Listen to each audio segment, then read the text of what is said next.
Puedo encontrar belleza a mi alrededor, puedo buscar un tiempo para crear, soltar palabras al aire e imaginar palabras al aire para volar. Hola, ¿cómo están? Bienvenidos a otro micro de Palabras al Aire. Hoy vamos a trabajar sobre el tema de la narrativa. Y para comenzar, como siempre, vamos a leer. Este es un libro, es una antología, Cuentos Breves Latinoamericanos, del grupo Aike Editor. Y tiene cuentos breves, como su nombre lo indica, sobre autores de toda Latinoamérica. Antes de leerles el texto que elegí, que es difícil a veces porque hay tanto para elegir, les voy a leer la brevísima reseña que tiene en la contratapa, porque me pareció muy interesante. Cuentos breves latinoamericanos. Cuentos, principio, medio y fin, o a veces no tanto. Breves, porque duran lo que dura un fósforo que se enciende y se apaga. Y incendian la cabeza, latinoamericanos, es decir, de por nuestras tierras.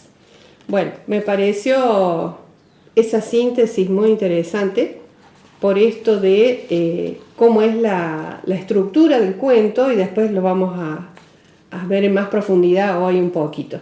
Este es un cuento de Mario Mora, escritor paraguayo, y se llama En el origen.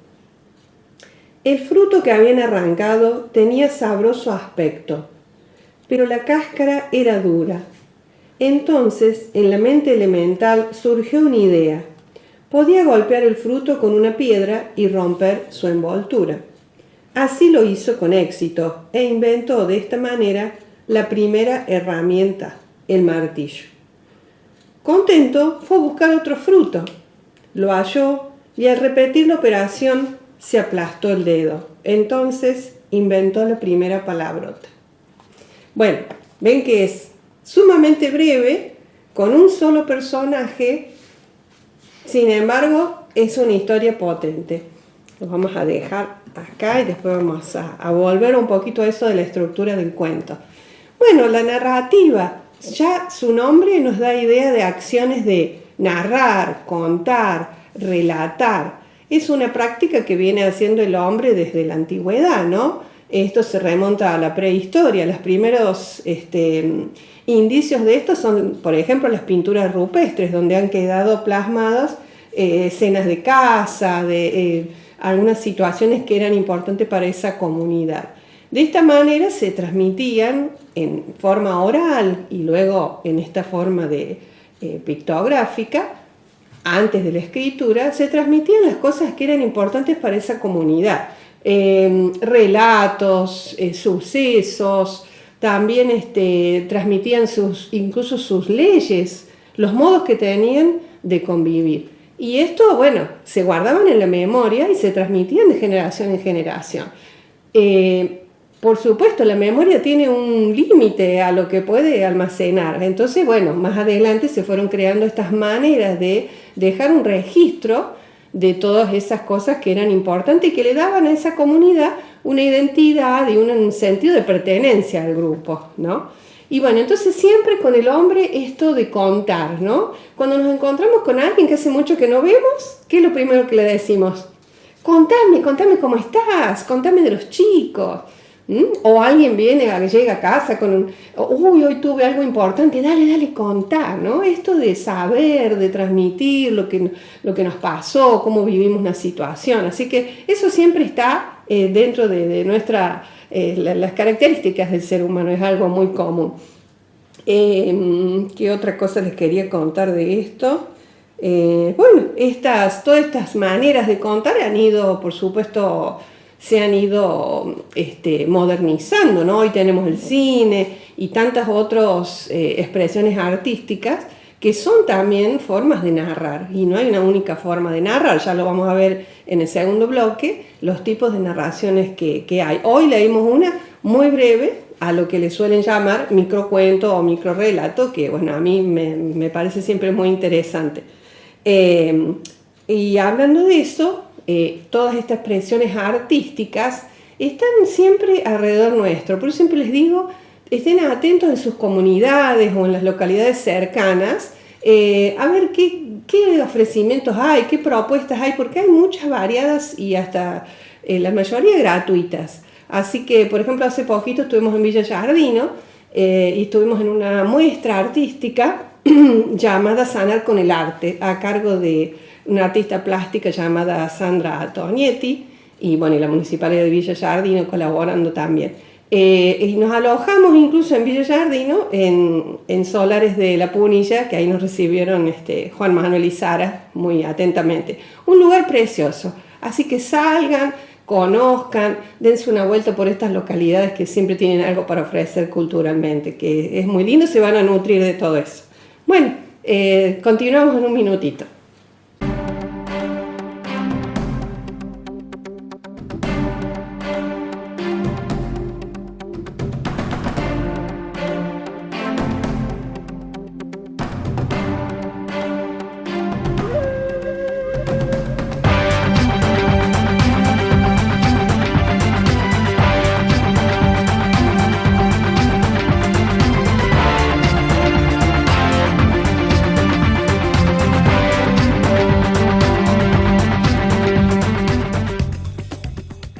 Continuamos entonces con esto de la narración, esta acción de contar, de relatar hechos. ¿Y qué características tienen este tipo de textos, ¿no? Pueden ser, como dijimos, muy breves hasta lo más largo, una novela. Ya vamos a ir repasando un poquito eso.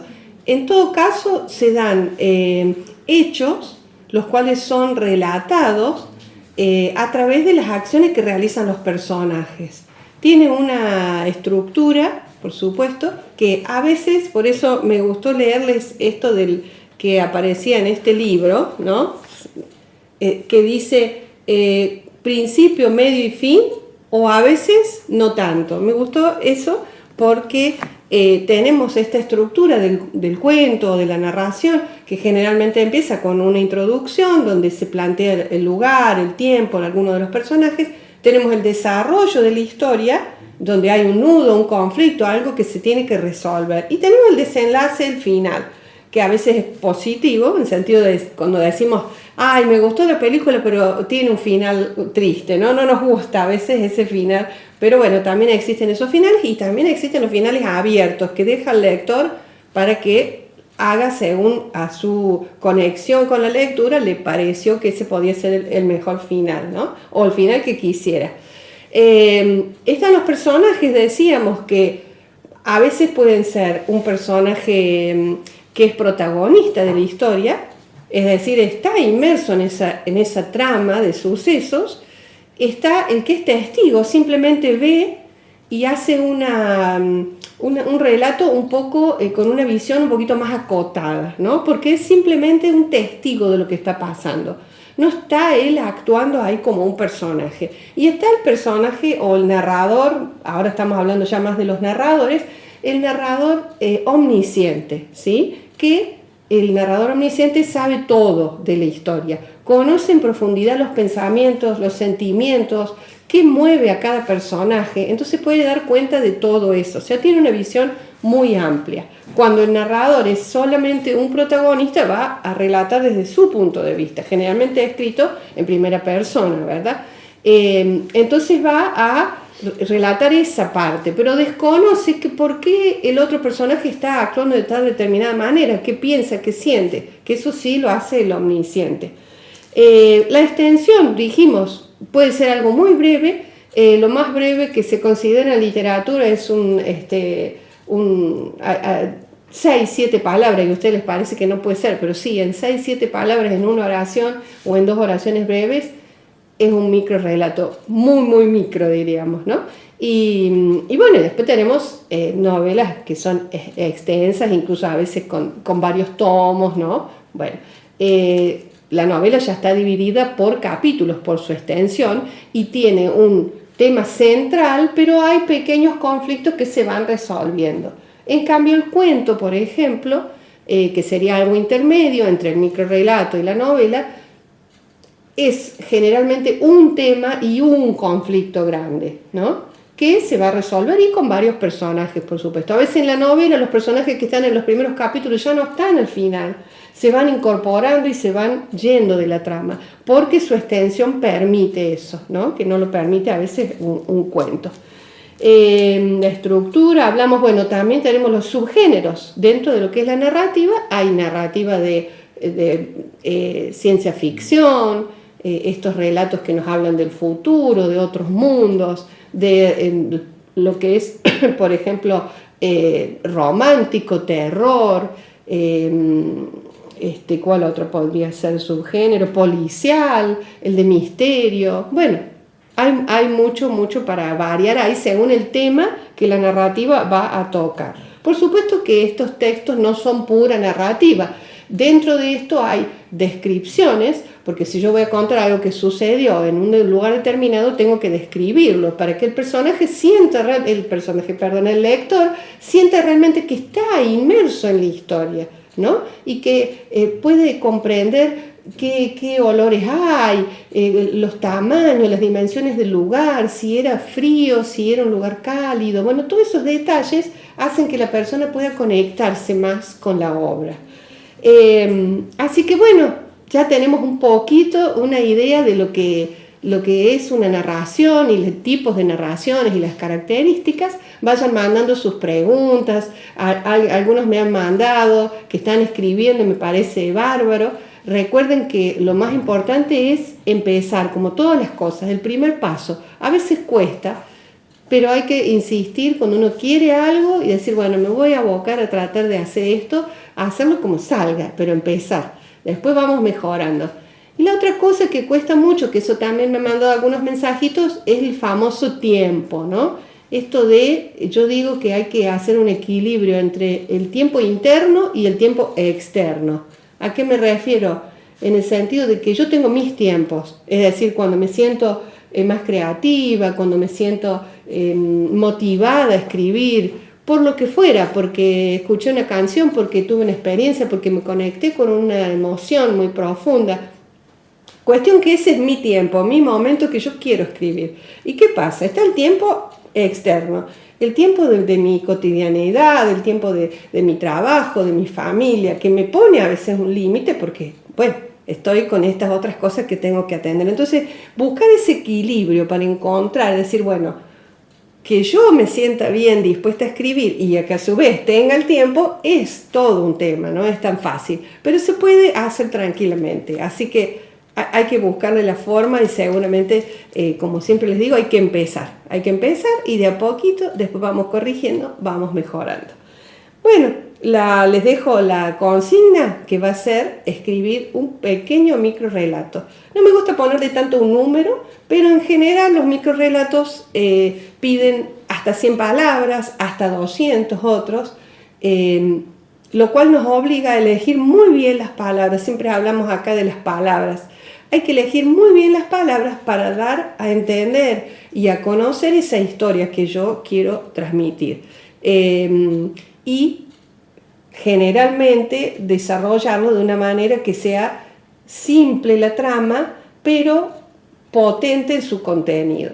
Todo es todo un desafío, ¿no? A ver si se animan a escribir un pequeño microrrelato, después lo vamos arreglando, lo vamos mejorando. Por supuesto que quiera seguir escribiendo otra cosa, bienvenido sea, pero es la propuesta de esta semana. Y después me cuentan. Bueno, y vamos a ir a pasar a la sala de lectura ahora, a leer lo que dejamos siempre de tareita, ¿no? Esta es otra antología que se llama 17 narradoras latinoamericanas, también de grupo Aike Editor, y en este caso son cuentos ya no tan cortitos como los que leímos recién, sino que son cuentos de un poquito mayor extensión, y son, la característica que tiene, que son todas mujeres las narradoras. Así que si me acompañan, este es un cuento de Isabel Allende que corresponde a un libro que se llama Los cuentos de Eva Luna, que alguno a lo mejor lo ha podido leer. Como siempre les digo, yo les leo lo que a mí me gusta. Me encantaría que me manden a decir qué otras cosas quieren que les lea, porque esto es para ustedes, así que no siempre coincidimos en los gustos. Este es un cuento que, como les decía, pertenece a ese libro de Isabel Allende y bueno, va a quedar en el PDF para que ustedes lo terminen, así que tienen las dos consignas, hacer el microrrelato y continuar con esta lectura. Y esto los va a llevar seguramente a interesarse por otros cuentos de Isabel Allende. Este cuento se llama Cartas de amor traicionado. La madre de Analía Torres murió de una fiebre delirante cuando ella nació y su padre no soportó la tristeza y 2 semanas más tarde se dio un tiro de pistola en el pecho. Agonizó varios días en el nombre de su mujer, con el nombre de su mujer en los labios. Su hermano Eugenio administró las tierras de la familia y dispuso el destino de la pequeña huérfana según su criterio. Hasta los 6 años, Analía creció aferrada a las faldas de un ama india en los cuartos de servicio de la casa de su tutor. Después, apenas tuvo edad para ir a la escuela, la mandaron a la capital, internada en el Colegio de las Hermanas del Sagrado Corazón, donde pasó allí los 12 años siguientes. Era buena alumna y amaba la disciplina, la austeridad del edificio, la capilla y su aroma de cera de lirios, los corredores desnudos, los patios sombríos. Lo que menos le atraía era el bullicio de las pupilas y el acre olor de las salas de clases. Cada vez que lograba burlar las vigilancias de las monjas, se escondía en un desván, entre estatuas decapitadas y muebles rotos, para contarse cuentos a sí misma. Cada 6 meses recibía una breve nota del tío, recomendándole que se portara bien y honrara la memoria de sus padres, quienes habían sido 2 buenos cristianos en vida y estarían orgullosos de que su única hija dedicara su existencia a los más altos preceptos de la virtud, es decir, que entrara al noviciado del convento. Pero Analía le hizo saber desde la primera insinuación que no estaba dispuesta a ello, y mantuvo su postura con firmeza simplemente para contradecirlo, porque en el fondo le gustaba la vida religiosa. Escondida tras el hábito, en la soledad última de la renuncia a cualquier placer, también podría haber encontrado una paz perdurable. Sin embargo, su instinto le advertía contra los consejos de su tutor. Sospechaba que sus acciones estaban movilizadas por la codicia de las tierras, más que por la lealtad familiar. Nada proveniente de él le parecía digno de confianza. Sabía que en algún resquicio se encontraba la trampa. Bueno, espero que les haya gustado. Habrán notado cómo describe Isabel Allende acá el lugar, que nos da idea de los olores, de los espacios, de cómo se sentía esa niña en ese convento, ¿no? Y de esta relación alejada con el padre, pero que ahora parece que va a tener que ser más cercana, ¿no? Porque ha habido un contacto al ella hacerse un poquito mayor. Y ya vemos los que hemos leído a Isabel y, por ejemplo, en la Casa de los Espíritus, ya están apareciendo esto de las figuras religiosas, de las estatuas, de los lugares oscuros, de esto de la religión metida entre todas estas vivencias de los personajes, ¿no? Así que bueno, ya nos vamos dando idea de cómo puede venir el cuento. Bueno, los espero en la próxima, que vamos a trabajar otra tipología textual, que es la poesía.